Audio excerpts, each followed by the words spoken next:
I'm Sam Jordison. I'm a journalist, author and publisher. I think that's what I do. So your book, Enemies of the People, was published a few weeks ago now, though I don't know when I'll put this up, so that was published at the start of June. Yeah. When did you decide to write it? God, I can't even remember. I think it was February, the middle of February. Wow. Yeah. Yeah, so it was a fast turnaround. I wrote it in 6 weeks. I mean, in a way, I'd been writing it all my life. or fuming over various details in it. Mm-hmm. But yes, so it wasn't my idea. It was I've got a really nice editor at HarperCollins who's really clever and came up with this great idea. Mm-hmm. And right away I was like, yes, I must do this. I was born to complain.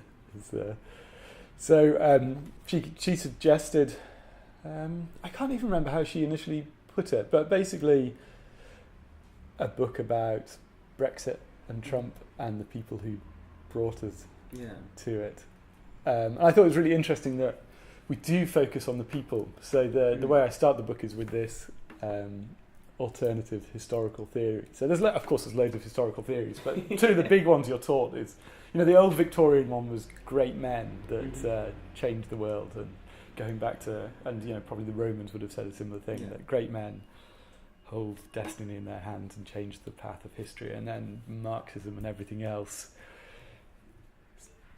came up with alternative ideas that it would be economic changes and food supply, everything else, all these other things play a part. And of course, all of this is partly true. But the thing that hasn't really been explored is that it's not great men, it's complete wallies. It's so much about destiny, especially now.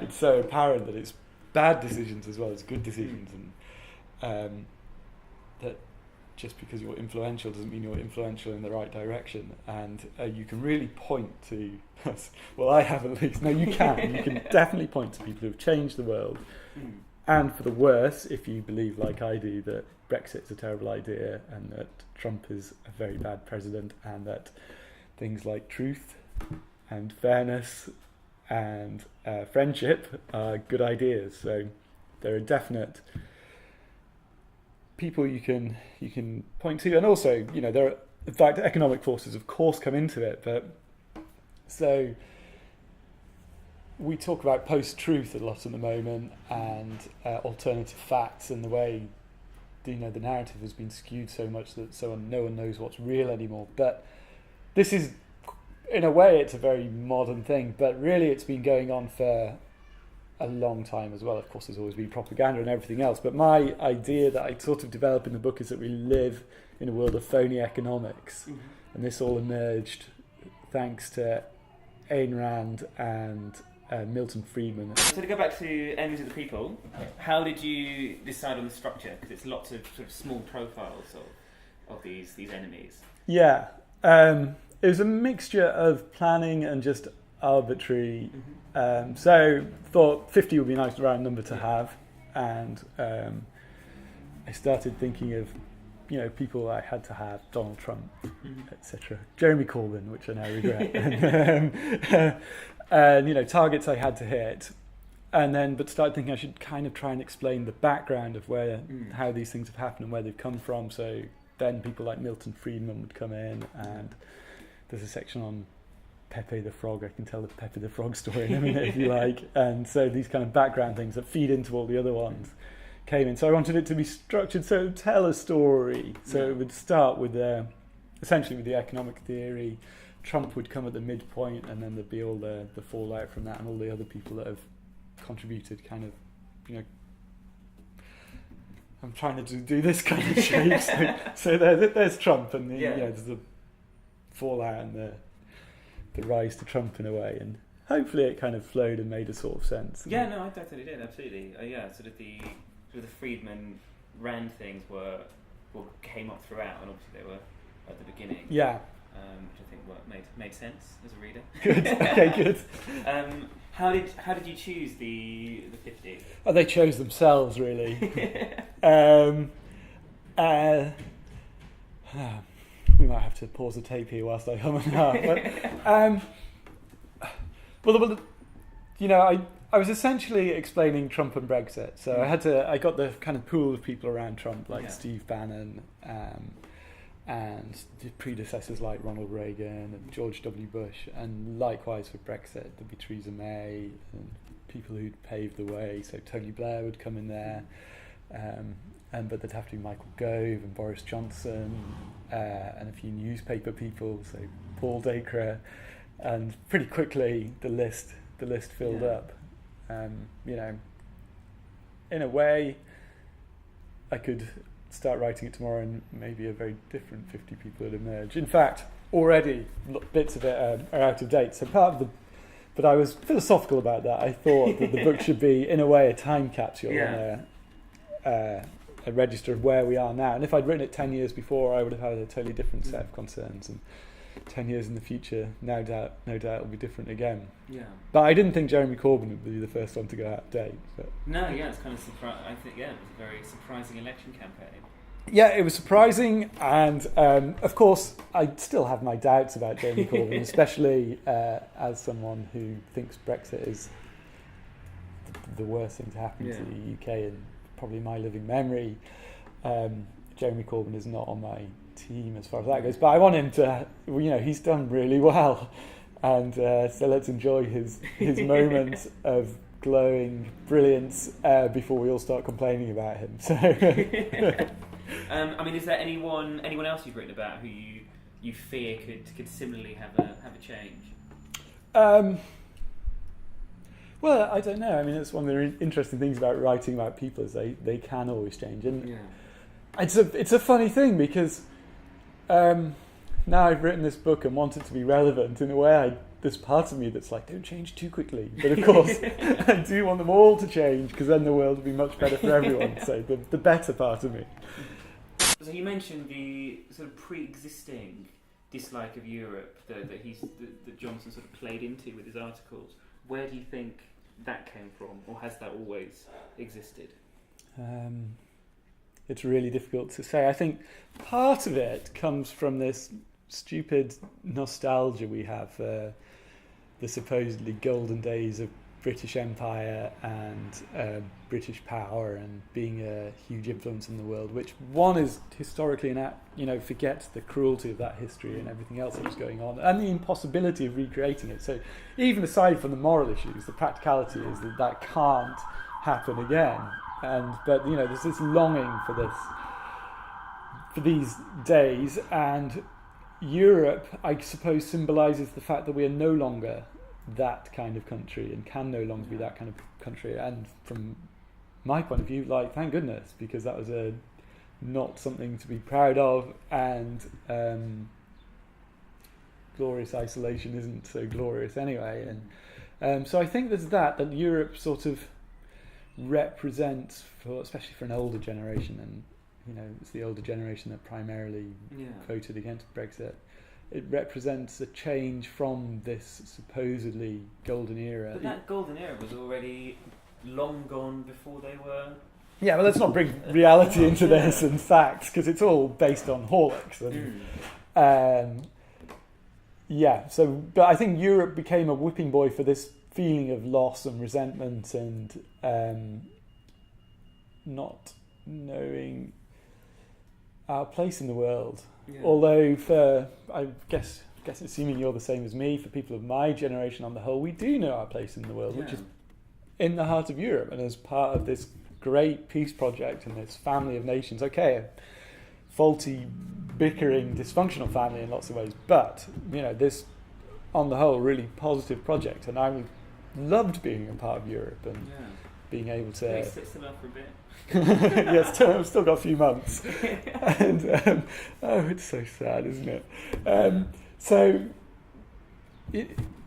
They felt a loss of identity because of Europe, and now Brexit has happened, and people like me feel this crushing loss of identity because a big part of who we are has been taken away. And sad is still a big part of my daughter's generation. You know, they're not going to have these opportunities that I had. Like, you know, after I graduated, I just went and lived in France for a while. It was brilliant. It was glorious, and you know, anyone could have done that. And okay, I'm kind of lucky because I am educated and have this, you know, the knowledge to be able to use these opportunities. But God, what we should be doing is making sure that everyone gets those opportunities instead of saying, well, because, you know, X and Y didn't know about it, we should stop it altogether. Anyway. Yeah. So the question about Facebook is, you know, how influential are these targeted adverts, and can we really say that these millions of pounds are, seems like sinister right-wing organisations essentially have been spending on targeting people and not only persuading people to vote in certain ways, but persuading people not to vote. So, you know, the classic thing would be putting out things that would persuade people in certain communities not to vote for Hillary Clinton, and then really target those ads at those communities. And I tripped over an advert that Facebook were running about how they had influenced, I think it was a congressional election. I don't want to say it wrong off the top of my head in case it's something different. It's in the book anyway. They, you know, Facebook boasting about how they can influence elections. So I was like, okay, yeah, here we go. So it's straight from the horse's mouth. So, you know, quite often leads would lead me back into these things. Of course, I was doing it really quickly. Which means, in a way, the book is, you know, so it never really goes into super depth. But I hope, I mean, touch wood, I hope the information is correct. And, you know, tried as best I could to verify everything and double check that it was right. And, you know, hopefully people will read it and use that as a springboard to find out for themselves about these things as well. What kind of readers are you aiming the book at? Yeah, good question. Yes, I mean, so what would be ideal would be that everyone who voted Leave, for instance, in their EU referendum will find the book, read through it and think, my goodness, I was wrong. I changed my mind about everything. But of course, that's not going to happen. So essentially, it's going to be people like me who are fuming about it, and hopefully it'll be cathartic for them and it will inform them and I mean, it's meant to be funny as well. I don't think I really mentioned that in the interview, but I did try and tell some jokes. So, you know, give them a laugh. So, essentially, I don't know as a writer, can you write for people other than people who you think are a bit like yourself? Maybe you can, but I think you quite quickly get found out and you come across as patronising and false. And so I'm just writing for me and my buddies, I suppose. I think it's always been hard to change people's mind, and for understandable reasons. I mean, I hate to be wrong as much as anyone else does. So you have to admit that you're wrong in the first place and then kind of rebuild from there, and that's a long, difficult process. So that side of it. Do we all exist in silos now because of the internet and perhaps don't ever see over the edges? Yeah, maybe. I mean, it's something that's really hard to research and quantify and to know properly. I do think that people are getting worse information. I mean, there's fake news is the classic thing. And, you know, that's being done on an industrial scale that we haven't really seen before, and making money. And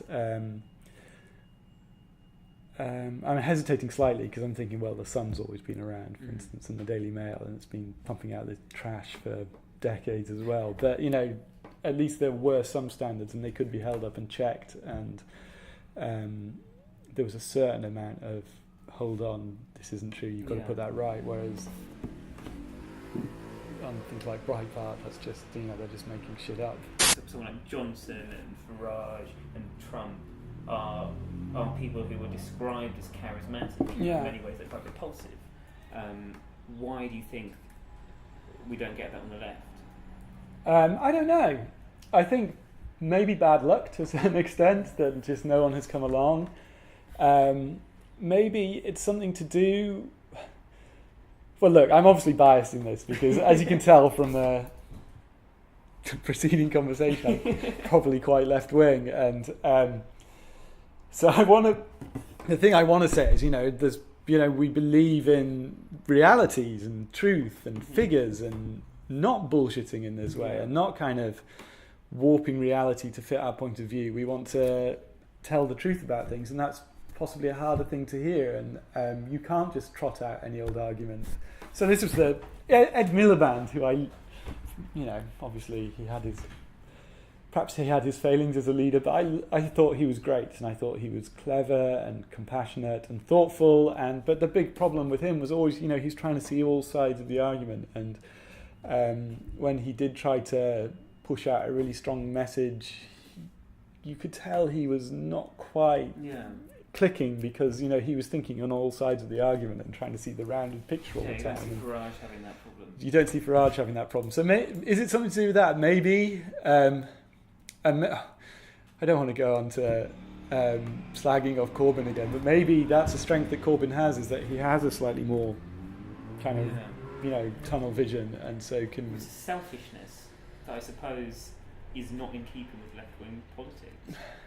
Maybe. I mean, I can imagine right-wing viewers throwing fruit at the screen right now, and I was just going, "Yes, we're much nicer, aren't we? We're much more empathetic." I don't think it's. But I think things like Friedman and Rand, it's very much about the importance of the individual. Yeah. And if your politics are that the collective is important, then it's hard to be assertive as an individual. Maybe there's something in that.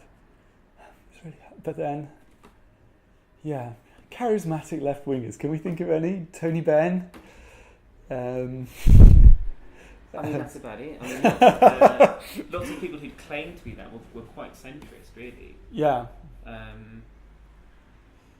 Barack Obama isn't really left-wing. No, he is very charismatic. Yeah. Yeah. He's left of the Republicans. Yeah. That's not really the same. And mind you, he does have lots of the things that I'm putting forward as the ideal qualities of a left-winger. Yeah. So he has that empathy, doesn't he? Mm. He has that intelligence and ability to see round the argument. So there we go. We just need our Barack Obama, basically. So I should emphasise the book is not just about ogres. In fact, there are lots of other ogres that are missing. So there's no Pol Pot, for instance, and there's no Stalin, because they don't have such a huge influence on where we are now. And maybe in 10 years, maybe Stalin's influence will be felt more strongly again. Do you think everyone worries about feeling like a good person? Yeah, it's really difficult to know, isn't it? I mean, we on the left, we've already had this nauseating conversation about how good we think we are. Does Donald Trump think he's a good person? I wonder. I don't know. George W. Bush, I think it was a concern for him. Yeah. Tony Blair, I think if you asked him, he very much thought he was on a moral mission in 10 years into the Iraq War. And that was part of the problem, that he had this messianic belief. God essentially told him to do it. Yeah. So maybe it was important for him. It's really difficult to know, isn't it? What happens inside other people's heads. We're getting into quite difficult philosophical territory that I'm not qualified to talk about. I don't know. Do people enjoy being bad? Are they even conscious of it? Who knows? People are complicated is probably my cop-out answer. What do all 50 of these people have in common? They're all in the book. They're united now by my intemperate discussion of them. But no, I have tried to think about this before, and I don't think there's one thing they all have in common. A lot of them, the shocking thing I suppose is, so there are lots of conspiracy theories in the book, and lots of these conspiracies are probably true, and Putin is right at the start of the book because he's been overseeing a lot of this, but more than the careful planning and the sinister things that they have been doing, is the incompetence. So I think so often, so the Tory campaign we've just been talking about, is the incompetence. And people like Michael Gove are just idiots and just get things wrong and don't know what they're talking about, and this disregard for experts, and so lots of them have stupidity in common. So and even the conspiracies, which have been really quite often quite complicated, so all this stuff about the Facebook metrics and all this stuff they're using, but what is the conspiracy for and what's the end game? Just well, I don't know, just kind of chaos, really. And so it's like Brexit. There's this huge drive to push through Brexit, and how we've got here, no one knows what the hell they actually want and how to do it. So, they put all this energy and subverted reality to bring us to this point, but without a good plan for what happens afterwards. So, this determination to do something, but no idea of what the something should be, and this desire to disrupt and pollute and subvert and undermine reality and grab stuff for themselves, but once they've grabbed the stuff, they have no idea what they want to do to it. So I guess we go back to the classic thing of, it's almost Ozymandian, isn't it? They want to build up this huge structure, but the structure is just pointless. There are desert sands blowing over it already. So Brexit is, they've got to Brexit and just look on my work, ye mighty in despair, because there's nothing there.